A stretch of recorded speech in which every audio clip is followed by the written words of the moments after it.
the life. Living the life. Living the life. Bismillah, Assalamu alaikum wa rahmatullahi wa barakatuh, and a very warm welcome to Living the Life on Monday, the 10th of December with Raheen Jung. And with Hassana Amaji. Thank you very much for joining us. We are indeed live from our central London studios, and coming up on today's show, we'll be speaking to our guests, of course, and bringing you a number of interesting features from around the world. That's right, there is only one place to be for the next hour, so make sure you keep it locked to Islam Channel. We'll be introducing our guests in just a moment, but before we do, here's a quick reminder of how you can get in touch with us right here on Living the Life. Here at Living the Life, we want to hear from you. To get in touch, tweet us at Islam Channel, #LTLife, facebook.com/Islam Channel. You can also email us, livingthelife@islamchannel.tv. We look forward to hearing from you.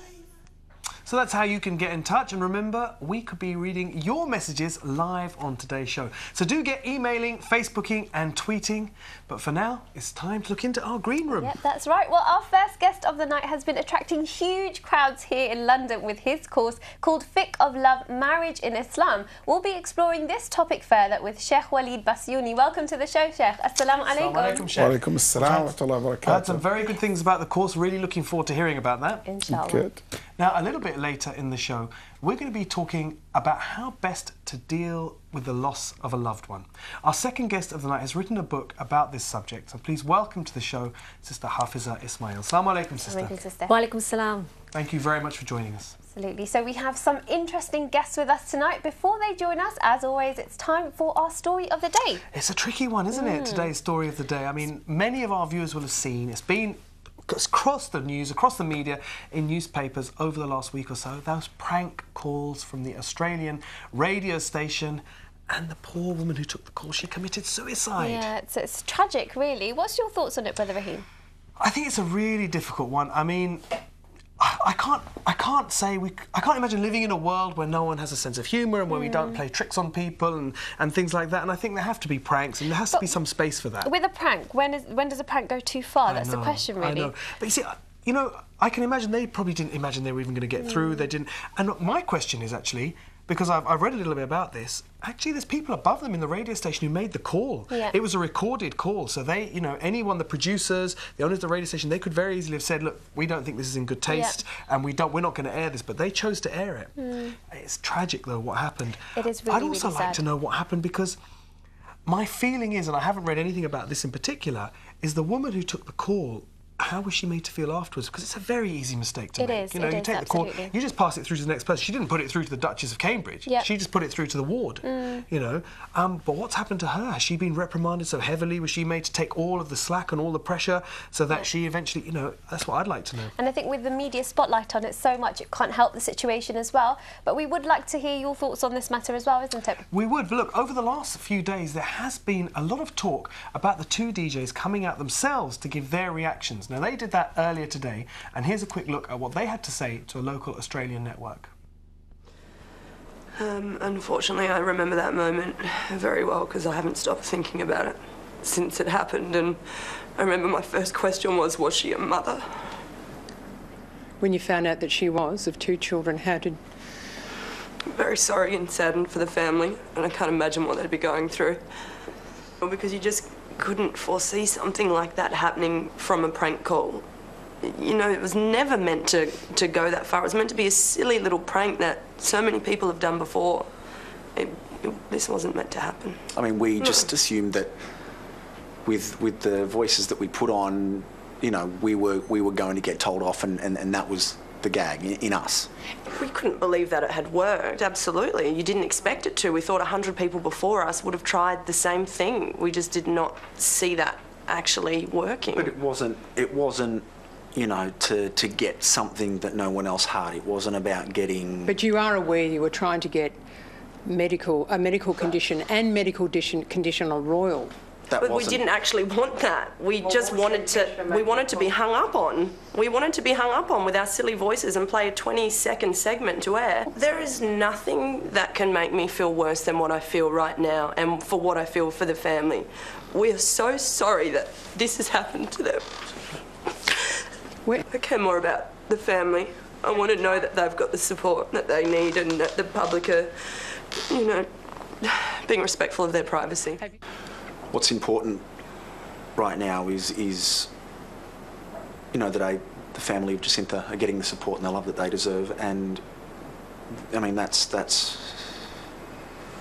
what's important here.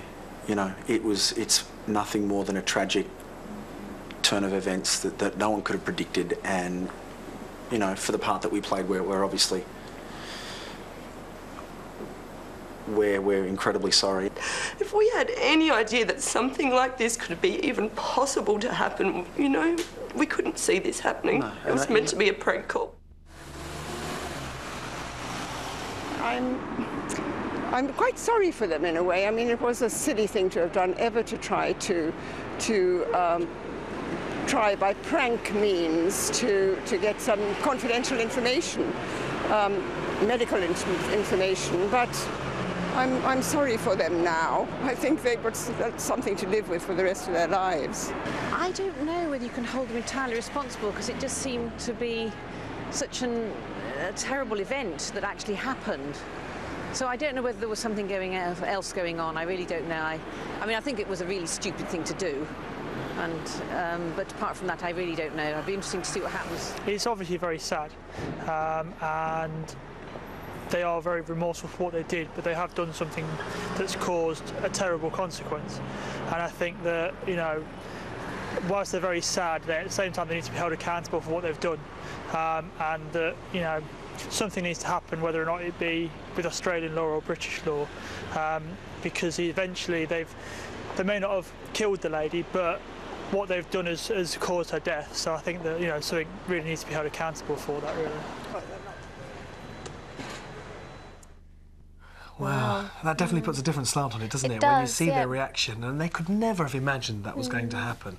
Well, we did hear from the general public there, didn't we, Brother Raheem? And we'd really like to hear what your thoughts on the matter are. Do you think that prank calls sometimes can go too far? Do you think that particular prank call did go too far? You know, I want to ask, and do you think there's a place for practical jokes? Generally, what do you feel about practical jokes? I know I've played really bad practical jokes on friends of mine. I pretended to be a crazy person once, and a friend of mine was really terrified. I was wearing this mask and everything. It was me underneath. You know, do you think there's a place for practical jokes? Well, you know, we would like to hear from you. Please do get in touch via Twitter at Islam Channel, #LTLive, Facebook.com/Islam Channel, or via email livingthelife@islamchannel.tv. Now, our first guest of the night has drawn in huge crowds in London over the weekend with his Fiqh of Love Marriage in Islam course. Now, if you're wondering what to look for in a partner, how to go about finding the right match, stay glued to Living the Life right now, because we're going to welcome to our sofa Shaykh Waleed. Assalamu alaikum, Shaykh. Wa alaikum assalam. Jazakallah khair. Thank you very much for joining us. Oh, well, thank you for having me. Thank you. Well, before we look at the fiqh of marriage and how to find a partner, what's your view on practical jokes? I mean, I don't know whether coming from the States you're familiar with the case, but you know, there was a call to a radio station, a call to a hospital from a radio station pretending to be the Queen. The lady who took the call has subsequently, very tragically, committed suicide. Yeah, it became an international news. It's all over the news, and I really feel sorry for the family of the woman who committed suicide, and my heart goes for them. My prayer as well. I believe that jokes, we have jokes. We can have jokes, basically with each other, as long as we don't hurt others. That's one. So that will be the guidelines here, that my joke should not be hurt somebody's feeling or can cause somebody to be hurt physically, terrifying someone or something like that. Because it's like, for example, I know some people do jokes and say, oh, it's your father in the hospital or something like that. It's like too far, isn't it? That's too far. Yeah. But definitely, everybody loves sense of humor. We can, you know, joke with each other a little bit, as long as it doesn't hurt. But I'm not sure if that the main reason for this lady to commit suicide or not. I think that is still under investigation. There might have been some underlying things. But definitely it's under a lot of stress. Well, as you said, our thoughts, you know, the thoughts Sure. of all of us definitely go out to this lady and Yes. to her family particularly. Well, look, Sheikh, coming back to yourself, you're here from the United States. Tell us a little bit about your background before we go on to this course. Did you grow up in the United States? I know that you live in Houston now. Yes, I do live in Houston, Texas, in America, and I moved to the United States in 1997, by the end of 1997. I was born in Egypt, raised in Saudi Arabia, finished all my studies, Islamic studies, all the way to master's degree in Saudi Arabia. Then after I moved to the States, finished my PhD in theology over there. So it's been a quite journey in my life, alhamdulillah. You know, been exposed to the two different cultures, the Middle East culture, then the Western culture. And I'm the vice president of Al Maghrib Institute, which alhamdulillah we have a branch here in UK. And we function in so many cities, 5 or 6 cities in UK. And also at the same time, as an imam of a masjid called Clear Lake Islamic Center in Houston, Texas. In Houston. Yeah. So that's basically my background. And I'm so happy to be here in UK. And especially you're here in the UK for a course. Absolutely, for my favorite course actually, Fiqh of Love. The fiqh of love. Yes. So looking at what the rules and regulations around that. I mean, because it seems almost like a contradiction in terms in some way, because love is such an impulsive emotion, it's such an instinctive thing, and when we think of fiqh, we think of jurisprudence and law and legality. Where are you coming from bringing those two things together? One of my main goals in this course is to make sure that when we think of love, we think of romance, we think of it in the most purest way, which is the relationship that Allah subhanahu wa ta'ala have made it for us halal, which is marriage. And I think the love grows in marriage. And it should be getting stronger when we get married to each other. As the Prophet ﷺ said, I haven't seen anything better for couples who they love each other better than getting married. So, and Adam, basically Allah created for him zawj, which is a wife. So I always believe that love and romance should be in the basically in the marital relation and grow in that environment. So talk about fiqh because there is some Islamic guidance and rules in relation to the marriage and the engagement, but also talks a lot about love. How can we maintain this love? So many times people tell me, come to me as an imam and tell me, Sheikh, you know what, I feel like I don't love my wife anymore. We're not loving each other. Maybe I'm thinking about leaving her. So I always say, this is to me sounds like someone telling me, my car ran out of gas and I'm thinking about selling it. You don't sell your car because you don't have gas. You just go refill it. You know, so I always believe that love can grow stronger and can be reignited again in the heart. And that's one of my goals in the course. But Sheikh, this talk is not just for people, or the course is not just for people who are married, it's for people who are also looking to get married, isn't that right? Absolutely. I tell my students and those who come into the course, I'm here to help you to make sure that you know exactly what you want, who's the spouse that you want, not just a vague picture, general picture. That's 1. 2, what are the practical steps that you can take to actively seek the partner that you want to spend the rest of your life with, and how can you make sure that this is the right one? Because even if that person, let's say, okay, I met this person and I like her, I like him, seems to be good. How can I figure out that this is really the right person? Because as Muslim, we don't date, we don't have a relationship out married. So there is also practical steps to do that. You know, I hope through this course, you're not just gonna marry someone that you can live with. I want you to marry someone that you cannot live without. You cannot live without. And it is interesting because it's very difficult for our youth, you know, Muslim youth, people who hold religious principles close to their heart. It's very difficult growing up in a society, as you said, where the norm is to date and you have a number of partners and you just, you kind of sift through them and you eventually find one that suits you. And in many ways, in some ways, that will seem like quite a practical way to do things for people. But of course, Islam does not allow that. So what sort of things are you advising young people who are not married? How can they go about, as you said, selecting a partner without having been in a relationship with them already? First of all, I do support the idea of taking your time. If there's 2 parts here. 1, where to look for your future spouse. And people have different ways of doing that. I call it in my course the hunt. So there is different background, hunting grounds. People maybe look for it. And number one, I found, hunting ground, I call it, it's college. A lot of people get married through college. I met my wife at college, actually. Yeah. See? So a lot of people like that's number one area where people find their future spouse. Number two would be through friends, and friends of her sister, of his sister, friends of her brother, or relatives related to the family. That will be another popular method. Through internet, another popular. So we explore each method, and we have a lot of group discussion to see the pros and cons in each and one of these methods. Then after that, if you select that person, how would I know that this is the right person? We teach, for example, conversation should be taking place, different subjects, smart questions to ask.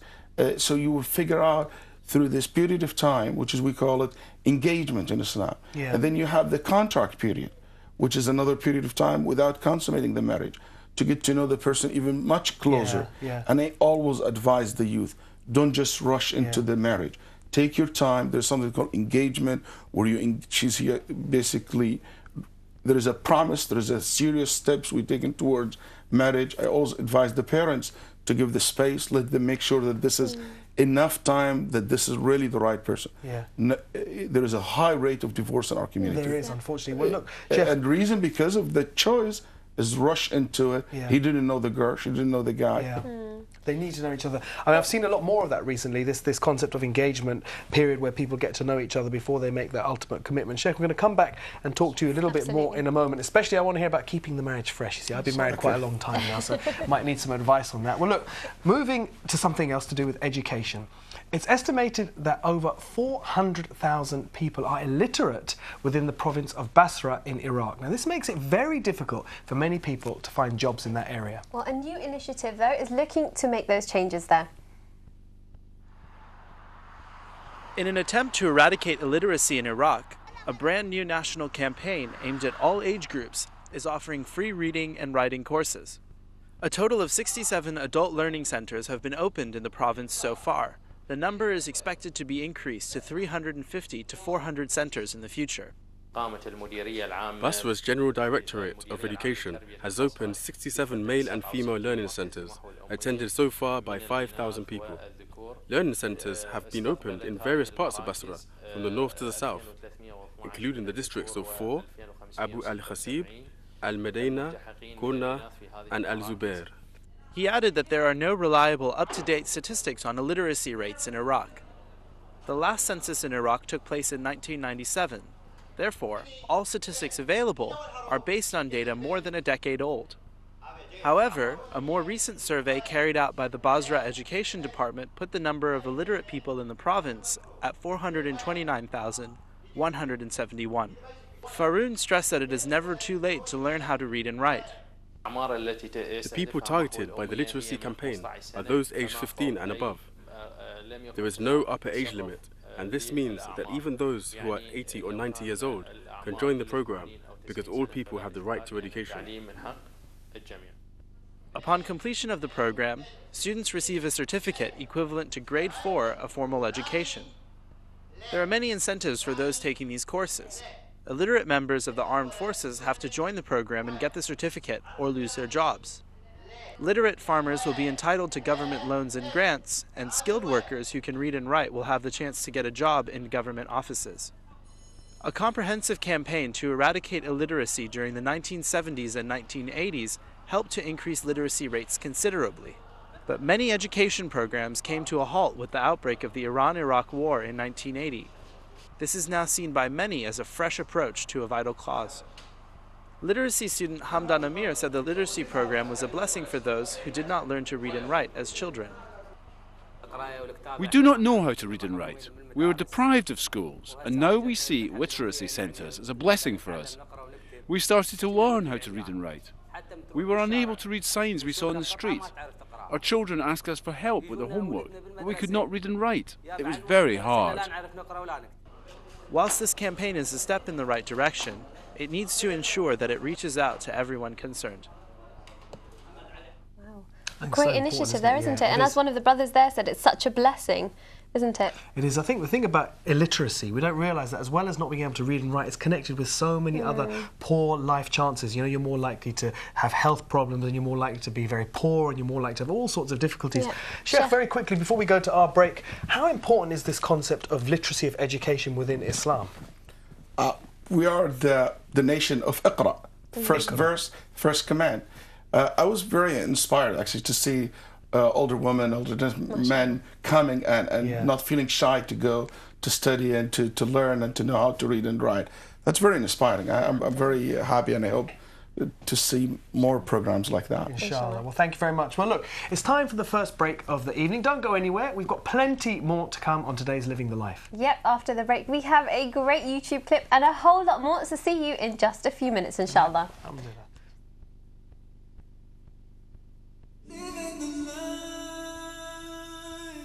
Living the life. Here at Living the Life, we want to hear from you.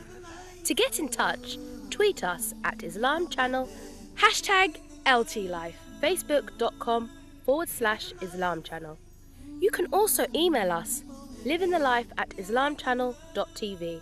We look forward to hearing from you. Assalamu alaikum and welcome back to the second part of tonight's Living the Life. We are of course live and thank you all for getting in touch. Let's take a look at some of your messages. Lots and lots of you getting in touch about this one. We're asking you about practical jokes. Is there a place for practical jokes? Where do we draw the line when we're making practical jokes? And of course, this is all in the light of that tragic call that was made to the King Edward VII Hospital, where the lady who picked up the phone, and it was an awful voice. I don't know if you've heard the call, brothers and sisters, but it was, hello, could I speak to my granddaughter, please? In fact, I think that was better. My impersonation of the Queen was better than her one. And she was put straight through to the Duchess of Cambridge, and the lady who took that call and put the call through, very tragically, has gone and committed suicide. A real tragedy indeed. Yeah. What are our viewers saying? There's so many tweets coming in, Brother Raheem. We've got one here from Ihtisham Iqbal, who says it's time for one of my favourite shows, Living the Life. Jazakallah khair. I hope you're still tuned in there. We've got one from Saima, who says she's watching Shaykh Waleed on Islam Channel. It's got her on the edge of her seat. Oh, well, there you go, Sheikh. We'll have more discussion later on, inshallah. We've got one here from Tahir Uddin, who says that practical jokes are only funny if you know the person well. I think there's some truth to that. Yeah, I think there probably is. I mean, when I played that practical joke on a friend of mine, I mean, he really was quite scared, but he's a very, very close friend, and I knew that, you know, hopefully he wasn't going to have a heart attack, first of all, and secondly, I know that he would find it funny, and he did. Well, one here from Muslima1406, who says that pranks are acceptable, but they should never prank call a hospital. How did that thought even cross their mind? I think that's... I think it was, they're off to a non-starter really, weren't they, when you're talking about someone who's sick in hospital and playing pranks. That's true. Ajibola Sahid Temi has tweeted and say, I love the topics being discussed today on Living the Life, especially that of marriage. I think it's a really important topic for everyone, isn't it? It is indeed, yeah. Absolutely. And we've got one here from Akhishan, who says that there is a place for practical jokes. The Prophet ﷺ used to joke at times, but he never lied. Well, interesting thought there. Please do keep those tweets coming in. We'd love to hear from you, inshallah. And we're coming back to our Sheikh in a little while to talk a little bit more about marriage, but I've got another question for you before then. Have you ever felt too lazy to do a bit of exercise? Oh, well, shame on you, because even cats are finding time.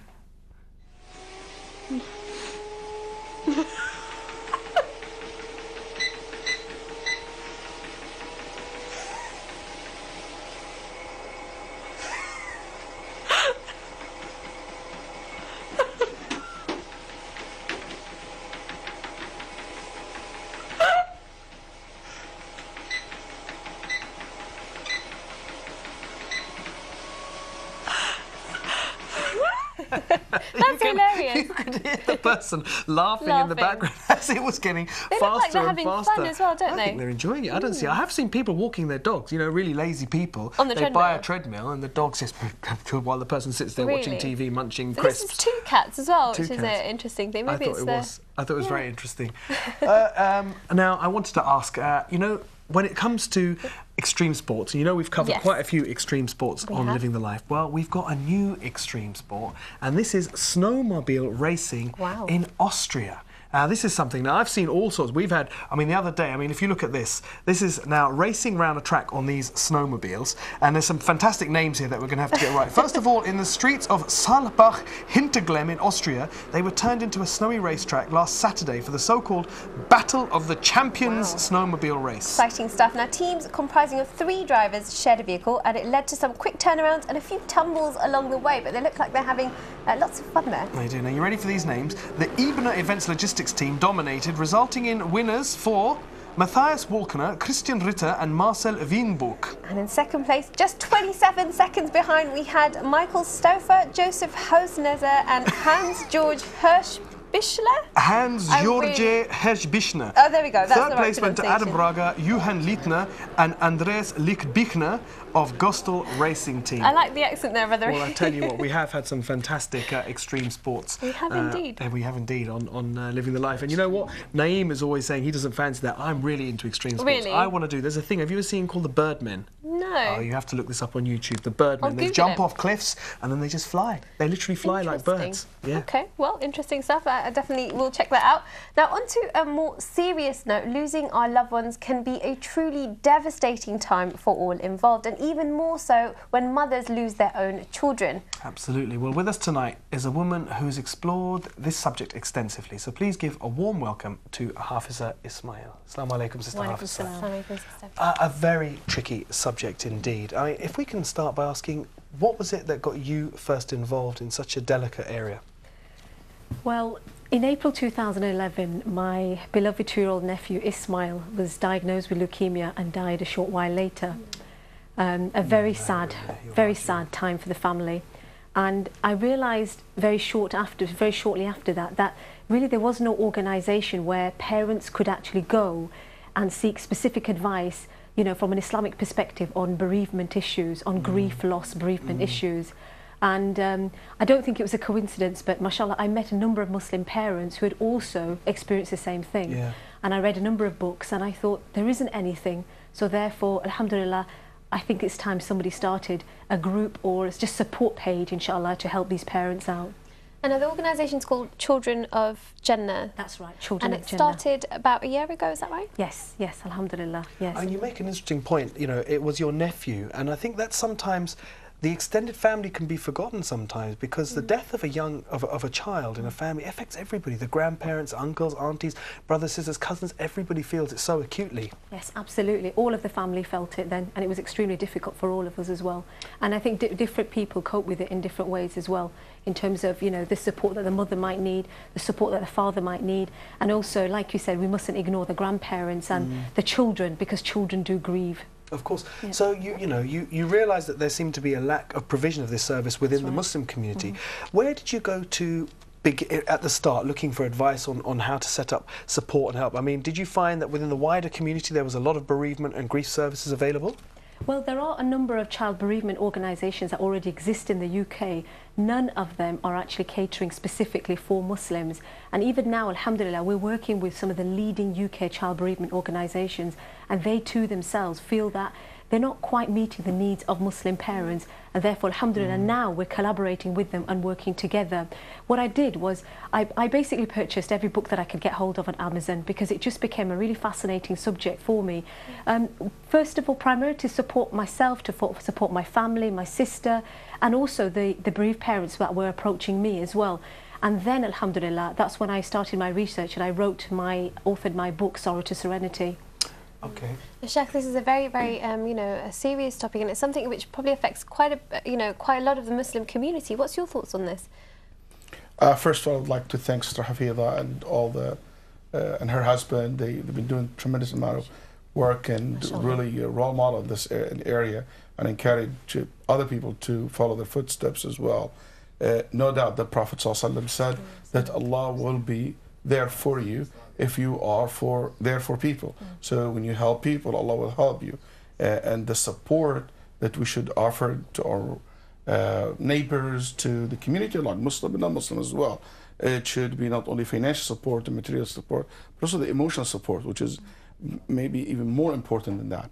And the Prophet ﷺ, once one of his companions, he lost a child, so the Prophet ﷺ went out of his way, because he asked, where is that person? And his kid, I don't see him in the masjid anymore. So he was told that the child died, so the man was depressed at home. So the Prophet ﷺ went to the person and talked to him and give his condolences to him, and he said, if you wish, I can pray to Allah to bring him back to life, to enjoy his company, but both of you will die. When you die, your son will die with you, or you will be patient and stay until the day of judgment come, then your child will meet you and will take you to enter paradise from any gates you want. Inshallah. I mean, I suppose what that brings to light, Sheikh, and to our sister Hafizah, is the specific Islamic context, and that's what you're talking about, that really bereavement, because when you're talking about things like death, then you automatically talk about beliefs and afterlife and all of that, so the context is different. But again, linking it to what the Sheikh was saying earlier, it puts an enormous stress on a marriage. Yes, it does, absolutely. Yeah. One of our objectives, inshallah, in 2013 is to really look at sort of the way women grieve, the way men grieve. Are there any differences between men and women grieving? Because one thing that I've noticed is during the past year, I have, over our close Facebook pages, which I'll explain to you what they are about, is we have experienced a number of divorces that have taken place as a result of a child dying, because the mother is grieving in a specific way, the father is, and there's misunderstandings that are taking place, possibly due to lack of communication and various other issues. So that is one topic, inshallah, that we will be focusing on, inshallah.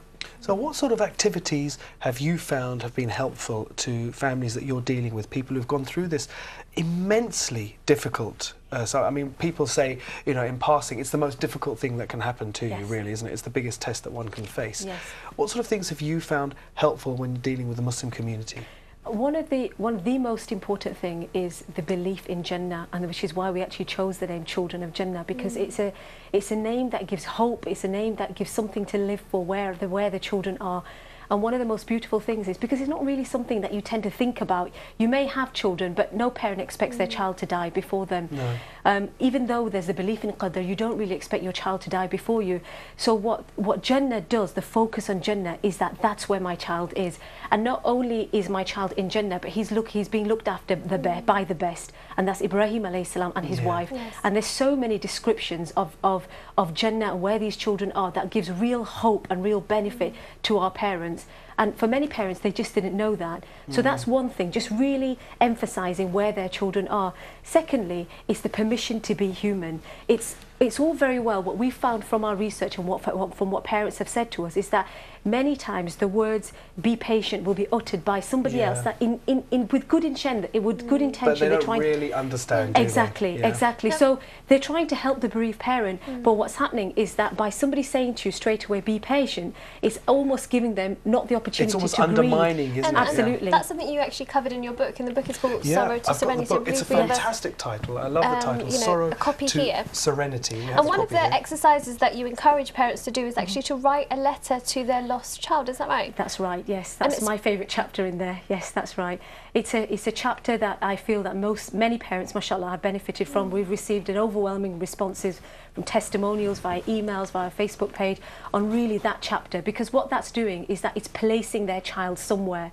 It's placing their child in a very safe and secure place, because even when the children are alive, you know, parents like to keep tabs on where their children are. They want to know where their children are. So what the beautiful thing about Islam is that it's placed them in a place called Jannah.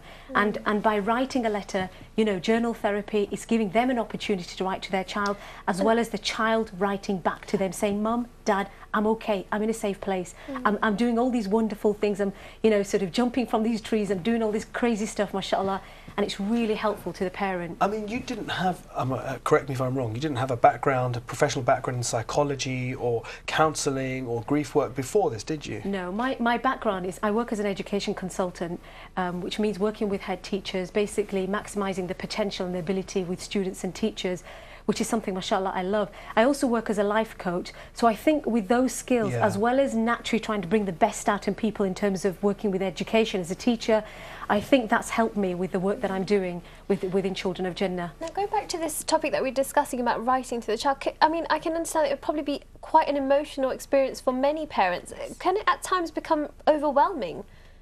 It can. we've not had any responses where it has actually become overwhelming. The responses that we've had is that it's probably one of the best chapters in the book, because what they've done, because they've read the letter and they then have personalised the letter and they've wrote to their child, and the child has written back in a way they think the child would write back to them. But grief itself is very overwhelming. You know, it's tiring, it's exhausting, and which is why one of the other services that we provide is, as well as our Facebook page, which is, mashallah, we provide a daily support, reminders to our parents and other people as well.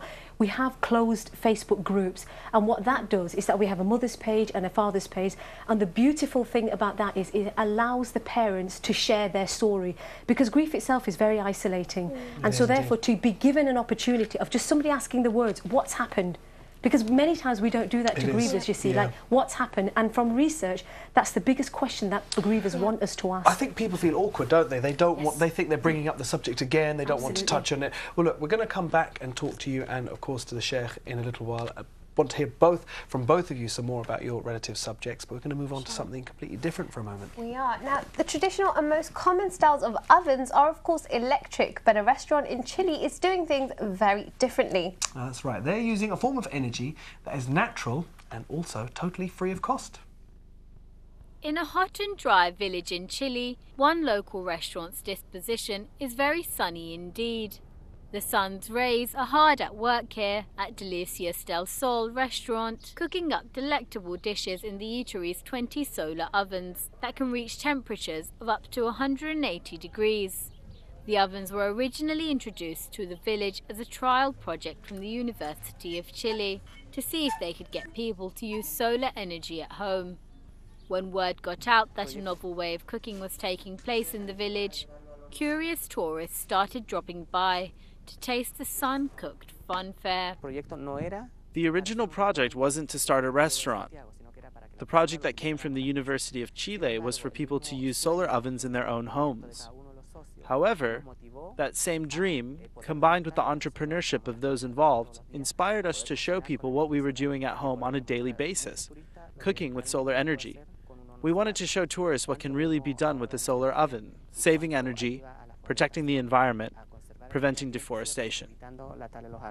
With the help of a £12,000 grant from the United Nations Development Programme, the restaurant followed.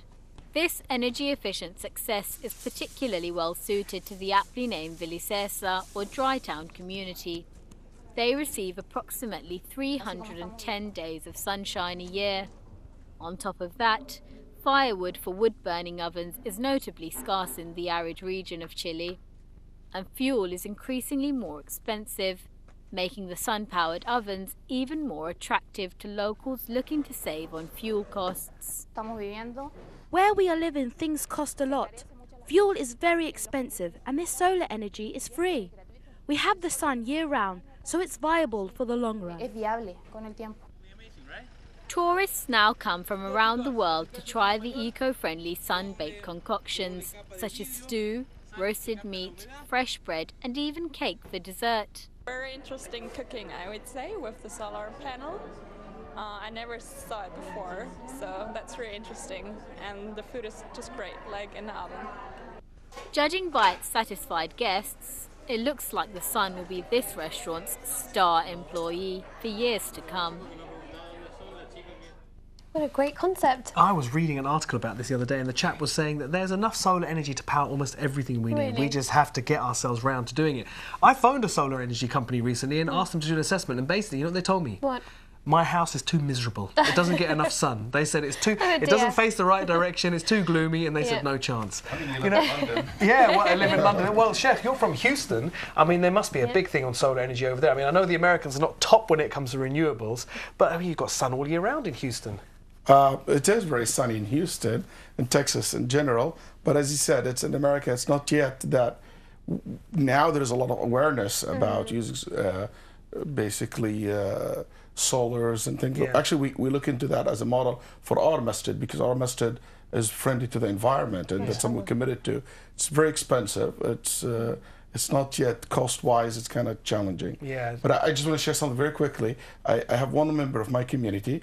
He lead a project where he provides solar panel for remote villages with no electricity reach. So he donates that to the house so they can have electricity, they have light, and it's a charity organization. And I thought that's very smart. He does this in remote villages in Pakistan and in Africa as well. And you know, I saw recently a solar-powered fridge out in Africa. Wow. What a fantastic idea. It is indeed. Well, it's time for our second break of the evening, but do make sure you stay with us for the final part of tonight's Living the Life. That's right. After the break, we're going to be reading more of your messages. And get this, we're going to be seeing a dog who's a mathematician. Can't wait to see that. See you shortly.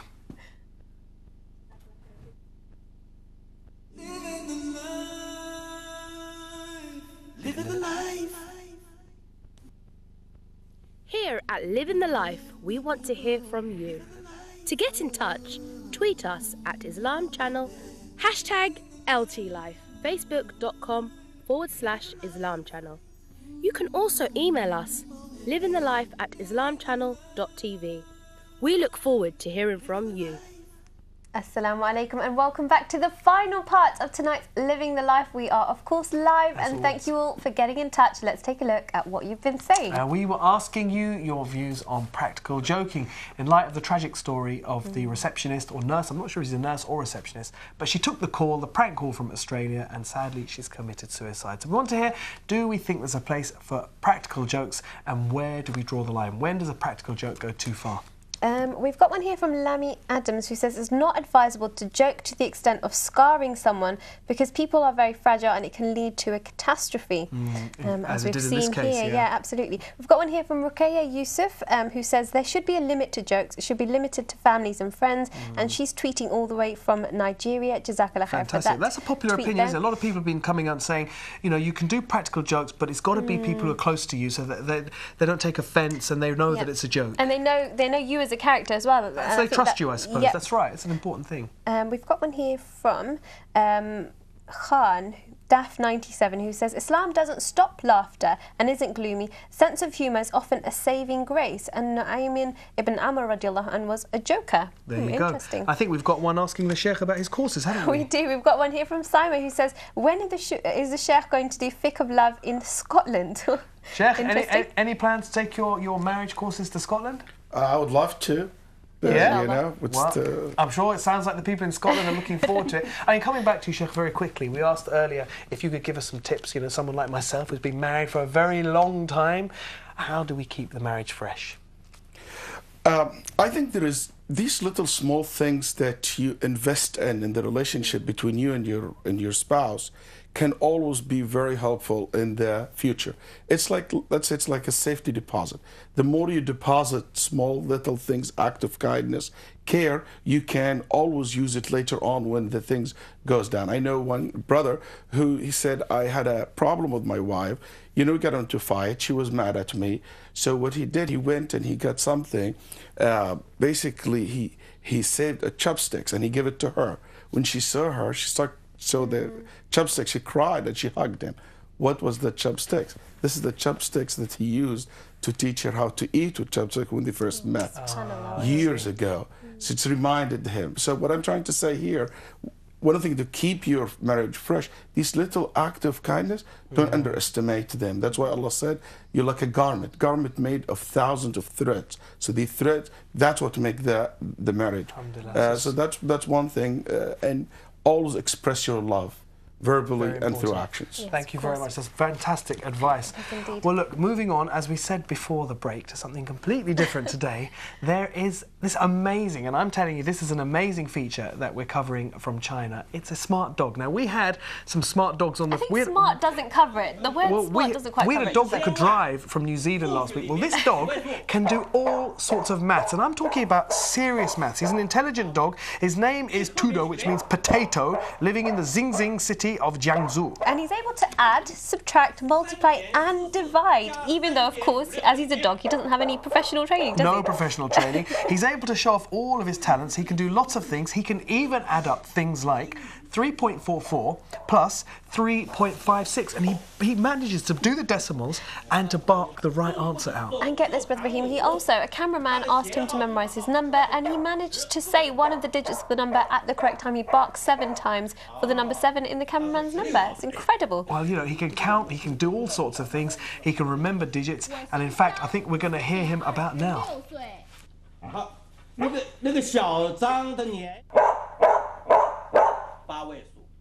Look at that. Absolutely incredible. That shows even more. That shows that he can read as well. As well as doing maths, he can read English. No, Chinese. Chinese, well, it was Chinese and English. A multilingual. You know, I understand you mentioned many of your skills. A teacher. Are you a maths teacher? Yes, I'm a maths teacher, and I would love to have some of those dogs in my classroom. Yeah. That's amazing. That's a very intelligent dog, mashallah. It is. The question is, can it do algebra, though? Can it do? Well, Sheikh, what about that? You know, I like math until start mixing numbers with alphabets. Yeah. The alphabets like and then it goes. Well, did you know what? Did you know that 3/4 of people, they can't do algebra. They struggle with fractions as well. But you know what? 3/4. They don't know it. You know, math is good for my course, Fiqh of Love. Yeah, you know, math maybe we cannot. Would not teach us how to add love or minus hate, but help us to solve problems. Exactly. Just before we end the show, if people want to get in touch, they want to find out more, how can they go about doing that? They can contact us via our Facebook page, or they can contact us via info@childrenofjannah.com, and any information they request, whether it's to support somebody else that they know whose child has died, inshallah we will provide them with the necessary information. And Sheikh, how can people get in touch with yourself? almaghrib.org, that's our website, and you can always reach me at my Twitter, at Waleed, W-A-L-E-E-D-K, Basyouni, B-A-S-Y-O-U-N-I. Fantastic. Well, look, thank you both so much for joining us. Wish you the best of luck and all the blessings with your future work, inshallah. Thank you. Thank you for having us. Unfortunately, we've reached the end of today's Living the Life. A massive thank you for all of your messages, and to our guest, Shaykh Waleed Basyouni. And of course, also to Hafizah Ismail. Living the Life will be back at the same time tomorrow evening. Do join us then. But until then, from all of us here at Living the Life, Assalamu alaikum wa rahmatullahi wa barakatuh.